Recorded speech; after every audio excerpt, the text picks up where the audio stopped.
Breanna Stewart stood at center court, poised as both superstar and co-founder, ready to launch the second season of what was once hailed as a revolutionary step for women's basketball. But the illusion shattered quickly. Despite Unrivaled's claim of a sold-out opening weekend, fewer than 200 fans showed up to a 1,000-seat venue in Miami.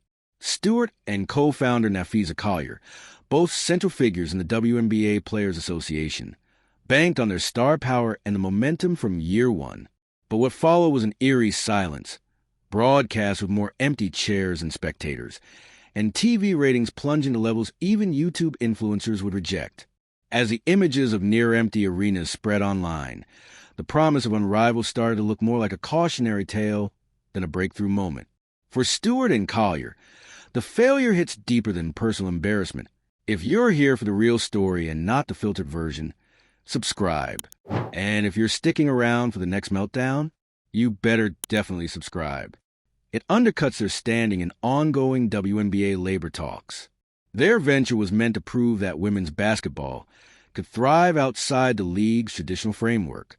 Instead, it demonstrated the opposite, that star names, bold claims, and a 3-on-3 gimmick aren't enough without real fan demand. The product lacks stakes, familiarity, and engagement. And now, with television deals at risk and attendance falling below 20%, their miscalculation is being used as evidence that alternative models can't work. What began as a flex of independence has now become a liability for the very players it aimed to empower. It was supposed to be a bold new chapter for women's basketball, a revolution, a player-founded league promising to give WNBA stars control, opportunity, and a better offseason. But fast forward to the 2024 season opener, and the only thing getting attention is a deafening silence from the stands. The Unrivaled League, a 3-on-3 women's basketball league co-founded by WNBA powerhouses Breanna Stewart and Nafisa Collier, has officially hit a crisis point. And we're not talking growing pains. We're talking 20% attendance in a venue that only holds 1,000 people. That's not a bad turnout. It's a full-blown nosedive. Let's rewind. When Unrivaled launched in 2023, it had all the ingredients of a feel-good success story. Big names, industry buzz, claims of sold-out crowds. The energy around women's basketball was at an all-time high. And with Stewart and Collier at the helm, backed by major media platforms, it felt like this could finally be a league that broke the mold. But what a difference a year makes. In Season 2, optimism gave way to visible empty seats, dismal ratings, and a growing list of contradictions. The 2024 season opened in Miami with an expanded venue, boosted to 1,000 seats in anticipation of rising interest.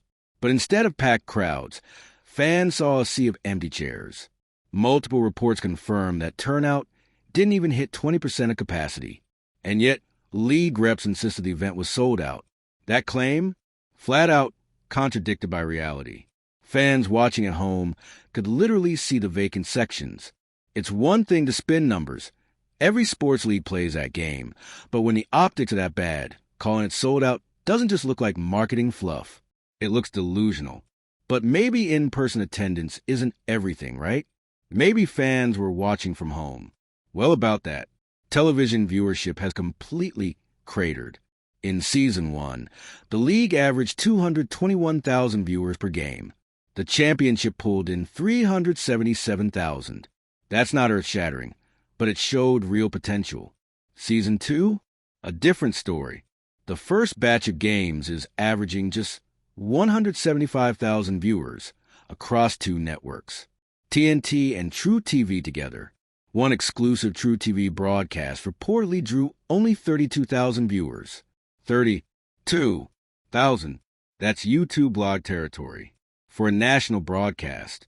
And here's the kicker. These numbers are under a new measurement system that inflates viewership by combining traditional ratings with streaming data. Under the old system, the collapse would look even worse. In short, the numbers are not just bad, they're terminal. To make matters worse, CEO Alex Basil responded with vague optimism, insisting the league was on the right path and citing vague metrics like merchandise growth and ticket revenue gains. But those claims didn't come with actual figures. No baselines. No context. Nothing to back them up. Let's be honest. You can't say sales are up when you never told us what they would begin with. Meanwhile, players are now publicly contradicting the league's founding message. Alyssa Thomas, one of the league's most high-profile athletes, casually mentioned that she enjoyed playing overseas. That's a problem, because Unrivaled's whole pitch was that WNBA stars want to stay home during the off-season, that this league was the future, a better option. When your own players don't seem convinced, that's not just a red flag. It's a whole parade. And it gets worse. The league's leadership has blurred the lines between players and management in a way that's now backfiring. Stewart, as both a founder of Unrivaled and a high-ranking figure in the WNBA Players Association, recently spoke out publicly to defend the league's tanking ratings. Let that sink in. Instead of execs handling the media fallout, a player, a co-founder, sure but still a player, is now stuck doing PR damage control. That's not a power move. That's crisis mode. The cracks are showing across the board. And nowhere is that more obvious than in the league's upcoming event, a showcase game scheduled for a 20,000-seat arena in Philadelphia. Yes, 20,000. This event has the potential to be a complete disaster. If they couldn't fill 200 seats in Miami, how exactly is this going to work? There's already buzz that ticket resale prices are tanking.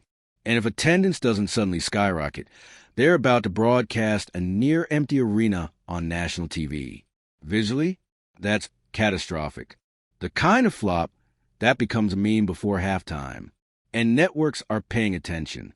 TNT, a major broadcaster, is reportedly already questioning the value of continuing the partnership. Can you blame them? You don't need to be a ratings analyst to realize that programming pulling 32,000 viewers doesn't justify primetime placement. Once the networks pull out, it's game over. Without TV money, there's no funding for player salaries, no operating budget, no legitimacy. And if the ratings don't bounce back fast, this league won't make it to a third season. Even front office sports, typically a cheerleader for women's leagues, has turned. They published a sharply critical report detailing the league's failure, something they almost never do unless there's serious industry concern. When even the friendly press starts sounding the alarm, you know the situation is beyond repair. This isn't just a minor stumble. It's a complete misread of the sports landscape. The league was built on the assumption that name recognition alone would carry the product, that fans would tune in just to see WNBA stars play, regardless of format, stakes, or structure. But fans aren't here for exhibition games. They want storylines, rivalries, consequences, meaning Unrivaled chose a 3-on-3 format, less familiar, less engaging, and ultimately less appealing to the casual fan. And in doing so, they remove the one thing sports fans crave most, stakes. And then there's the Caitlin Clark problem. The most talked about player in women's basketball is involved. Her absence is glaring, and more importantly, it's justified. Why would the most marketable name in the sport join a sinking ship? Her decision to stay out of Unrivaled now looks like one of the smartest moves of her young career. Because let's face it, this league doesn't have the talent depth, the audience, or the infrastructure to support a breakout star like Clark. And if you can't even attract or afford the biggest names, how do you expect to compete? That's the harsh reality no one seems willing to say out loud. Unrivaled is failing because it misunderstood what fans actually want. It's not about empowerment buzzwords or marketing campaigns. It's about putting on a compelling product. And right now, that product is broken. Expansion made it worse. They added more games and more players without the revenue to support them. Instead of building sustainability, they doubled down on ambition. And now they're stuck with a bigger league and a shrinking fan base. Even worse, the league's implosion doesn't just damage itself. It hurts the entire ecosystem. Stewart and Collier aren't just athletes. They're key voices in the WNBA's labor negotiations. And when their own side venture collapses this publicly, it hands leverage back to the NBA. It proves that alternative models aren't viable yet.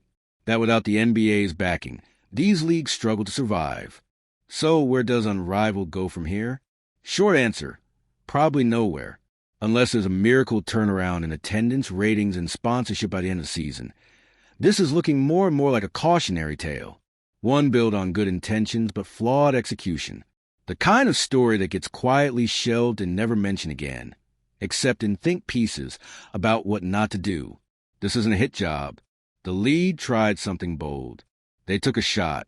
But now the scoreboard's on the screen, and the numbers don't lie. Let us know what you think. Is Unrivaled a case of bad planning, or just bad timing? Should more players speak out, or is the media being too harsh? Drop a comment, hit that like button, and subscribe if you want more breakdowns like this. Because when the drama hits the court, we'll be here to unpack it. All right, so now we've got a league that's bleeding viewers, losing credibility, and facing a very real existential crisis, all before its second season even gets off the ground. But let's zoom out for a second. How did something with this much hype behind it unravel this quickly? The truth is, Unrivaled tried to skip steps. It wanted to be treated like a full-fledged pro league, without proving it could be won. And yeah, the intentions were good, giving WNBA players more control over their careers, more opportunities to stay in the U.S. during the off-season. That's a solid idea. But the way it was executed, that's where everything went sideways. They thought they could manufacture demand by expanding fast, throwing out buzzwords, and banking on player name recognition. But real fan bases aren't built overnight, and definitely not without a product that fans actually care about. It's not enough to put recognizable names on the court. People tune in when there's something on the line. Championships, rivalries, records, stakes. Unrivaled had none of that. This wasn't a traditional league with teams and standings and playoffs. It was a series of exhibitions, flashy on the surface but hollow underneath. Once the novelty wore off, so did the interest. And when the second season rolled around, most casual fans had already moved on. And let's talk about those sold-out claims again, because that's really where the wheels started to fall off. You cannot say an event is sold out and then let fans and cameras see entire sections of empty chairs. That's not spin. That's gaslighting. And fans hate being lied to. That one moment did more damage to the league's reputation than any bad rating could. Because once fans feel like you're not being honest with them, they stop giving you the benefit of the doubt. They stop showing up. And they definitely stop watching. Then there's the TV situation. And this part, it's brutal. Television is where the money is. Period. Ad revenue, sponsorships, league legitimacy. All of it depends on those numbers. And pulling 32,000 viewers for a nationally televised game, that's not just low. It's emergency meeting low. And keep in mind, this wasn't just a one-off. The league's average dropped below 100,000 viewers per game. Compare that to last season's 221,000 average. And again, that was under a less generous metric that didn't include streaming numbers. So what does that tell us? It tells us that not only did fans not return for Season 2, they actively tuned out. Whatever goodwill Unrivaled earned in Year 1 has evaporated. Networks are not going to keep airing games that underperform YouTube streamers. At a certain point, this becomes a financial liability. You can only sell potential for so long. Eventually, you have to show results. And the league's leadership? They're still trying to ride the vibes, throwing around phrases like growth mindset and confidence in product, hoping no one notices the fire behind them. But fans aren't stupid. They can read between the lines. They can see the panic. And that brings us back to Breanna Stewart. She shouldn't be doing this kind of PR work. Not because she isn't capable, but because she shouldn't have to. In any other professional league, the players aren't the ones explaining why nobody's watching. That's the job of the executives, the commissioners, the communications teams. When a star athlete has to step in to defend ratings on social media, that tells you one thing loud and clear. There's no one else left to do it. And that's not a leadership flex. It's damage control. Also, let's not forget how bad this looks for the WNBA as a whole. Stewart and Collier aren't just top-tier athletes. They're part of the Players Association leadership. Their fingerprints are all over this project. So when Unrivaled collapses, it sends a message, not just to fans, but to the NBA, to sponsors, to media partners. It says, we tried to build something new, and we failed. That's the kind of message that weakens your bargaining position in labor talks. that undermines a narrative that players can succeed outside the current system. It makes it harder for the WNBA to argue for increased investment, better revenue sharing, or expanded opportunities, because the counter-argument just became painfully obvious. If this is what an alternative looks like, then maybe the current model is the best option. And then there's Caitlin Clark. Her absence from Unrivaled might have seemed like a snub at first, like she wasn't on board with the movement. But now, it looks more like foresight. Clark is the biggest draw in women's basketball right now, and her brand is only growing. Joining a league that's barely drawing 20% attendance and hemorrhaging viewership would have been a massive misstep for her. And now, it's easy to see why she passed. Because Unrivaled isn't ready for someone of her stature. It doesn't have the platform, the reach, or the stability. And honestly, her staying out might have saved the league from an even bigger embarrassment. Imagine if Clark had joined and the ratings still tanked. That would have been an even bigger indictment of the product. Her absence at least gives the league an out. They can still pretend her involvement would have changed everything. But let's be real. One player doesn't fix a broken business model. And that's what this is. Bad business. Expanding your schedule, your roster, and your venue size while your audience is shrinking? That's not ambition. That's delusion. You're adding costs without adding revenue. And every new empty seat makes the product look worse. Now they're headed into a 20,000-seat arena in Philadelphia. And unless something changes fast, that game is going to be a PR catastrophe. Empty rows, awkward energy, and a broadcast that looks more like a preseason scrimmage than a marquee event. It's the kind of moment that sticks. The kind of flop that people point to for years. And again, we're not rooting for failure here. The idea behind Unrivaled was important. But good ideas need good execution. And this has been a case study in what not to do when launching a sports league. The fans were there. The excitement was real. But the product didn't meet the moment. People don't fall in love with sports because of slogans or mission statements. They fall in love with moments. Clutch shots, fierce rivalries, buzzer beaters, heartbreak, redemption. You need to feel something. Unrivaled never gave us that. It gave us star names, but no stakes. Slick branding, but no substance. Optimism, but no results. And now the audience has responded the only way it knows how, by turning the channel. Where it goes from here. That's the million-dollar question. They could scale back, rethink the format, bring in more traditional structure. But that takes time, money, and credibility. 3 things they're rapidly running out of. And even if they manage to limp through the season, they're going to face an uphill battle convincing networks, sponsors, and fans to come back. Because once trust is broken, especially in sports, it's nearly impossible to earn back. At the end of the day, Unrivaled made a bet, and it didn't pay off. Now all eyes are on the next few weeks. If they can't stop the bleeding, and fast, it's not just a league on the line. It's the whole conversation around what player-led sports models can look like. And here's the thing. When a league like Unrivaled stumbles this hard, it doesn't just affect the people directly involved. The ripple effect hits everyone in the space. Fans, sponsors, future investors, up-and-coming athletes watching from the sidelines. This wasn't just a failed product. It was supposed to be a proof of concept, something that showed women's basketball could break the mold, operate outside of traditional structures, and thrive on its own terms. Instead, it's become a warning sign. People who were ready to believe in that future are now more skeptical. And skepticism is poison when you're trying to build something new. The whole, look what happens when you give women a platform narrative just got handed its most frustrating counterexample. And again, the worst part? It didn't have to be this way.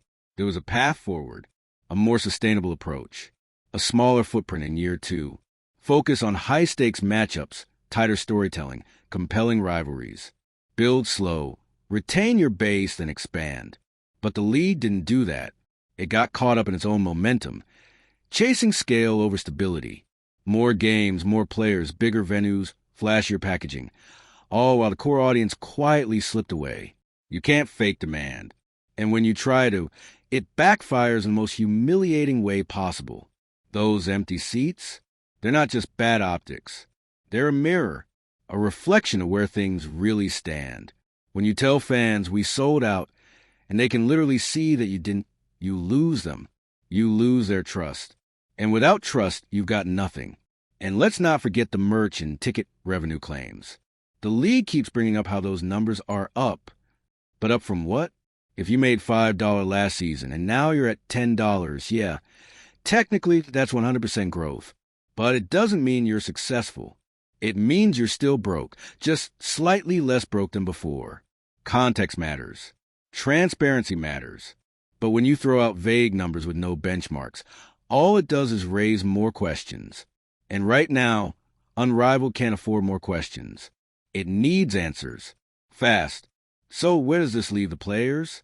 Alyssa Thomas's comments about enjoying her overseas experience weren't just an awkward moment. They were a crack in the foundation. Because if one of your stars is publicly saying she likes going abroad, it pokes a giant hole in the league's main selling point. That WNBA players are desperate to stay home and play stateside. Turns out, maybe they're not. And that puts Unrivaled in a very strange position.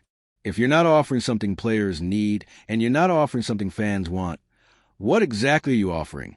A brand? A dream? A vibe? That might work for a startup clothing label, not for a professional sports league. And yet, through all of this, there's still a weird tension in the air. Because despite the chaos, the silence, the slipping ratings, no one at the top seems willing to say the obvious. This isn't working. No rebranding. No pivot. Just vague optimism and awkward tweets. It's like watching a ship slowly sink while the captain keeps telling everyone to enjoy the view. But fans aren't dumb. They know when something is going under. And right now, they're backing away, not out of spite, but self-preservation. No one wants to emotionally invest in a league that might not be around in 6 months. This isn't hate. It's disappointment. And that's the hardest part to come back from. Because when you build something on trust and then lose that trust, it's almost impossible to win it back. And Unrivaled's window is closing fast. If they don't get honest, tighten the product, and reconnect with both fans and players, this league won't just fail. It'll disappear. Quietly, without ceremony. The kind of thing people bring up years later with a shrug. Remember that one league that lasted 2 seasons? What happened to that? So if you've been watching this unfold and wondering how something with this much potential could spiral so quickly, this is how. Not with one big mistake, but with a series of small miscalculations, unchecked assumptions, and a refusal to read the room. And now we're here. Let us know what you think. Could this league be saved? Or is it already too far gone? Drop a comment. Hit like if you're tired of leagues lying to your face, and make sure you're subscribed. Because you already know we'll be right here when the next chapter drops.